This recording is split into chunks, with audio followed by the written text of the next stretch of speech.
Deputy speaker ने तहरीक अदम एतमाद गैर मुल्की साजिश करार देकर मुस्तरद कर दी। वजीर आजम की एडवाइस पर सदर ने कौमी असम्बली तोड़कर 3 माह में नए इलेक्शन कराने का हुक्म दे दिया। निगरान हुकूमत के क़याम तक इमरान खान ही वजीर आजम रहेंगे।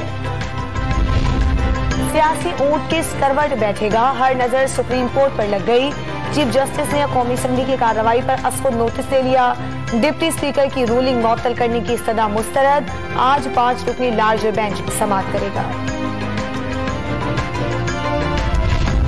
सुप्रीम कोर्ट को साबित करना चाहिए हमारा आईन कागज के एक टुकड़े से बढ़कर है।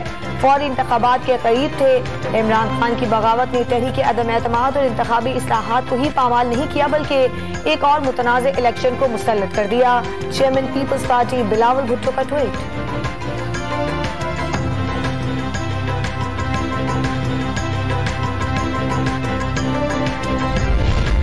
अगले इलेक्शन इलेक्ट्रॉनिक वोटिंग मशीन पर होंगे। ओवरसीज पाकिस्तानी इंटरनेट के जरिए वोट डाल सकेंगे।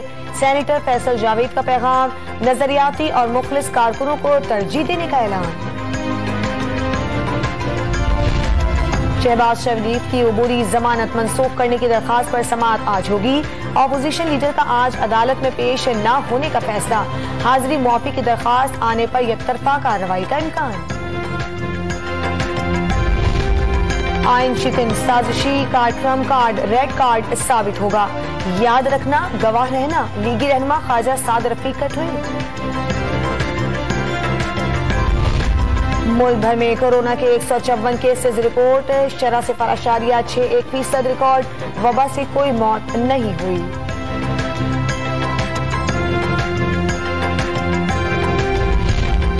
श्रीलंका में मुआशी बहरान हुकूमती बहरान में बदल गया। मुजाहिरों के बाद विफाकी काबीना के तमाम 26 वज़रा मुस्ताफी हो गए। वज़ीर आज़म इमरान खान के खिलाफ तहरीक अदम एतमाद मुस्तरद होने पर PTI कारकुनान ने कराची के इलाके आयशा मंजिल पर जश्न मनाया।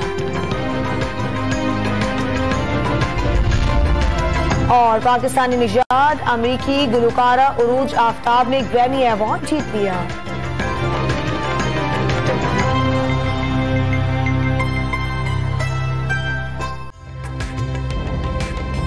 ताज़ा तरीन वीडियोस के लिए हमारा YouTube चैनल सब्सक्राइब करके बेल आइकन प्रेस कीजिए ताकि आपको मिले हर अपडेट सबसे पहले।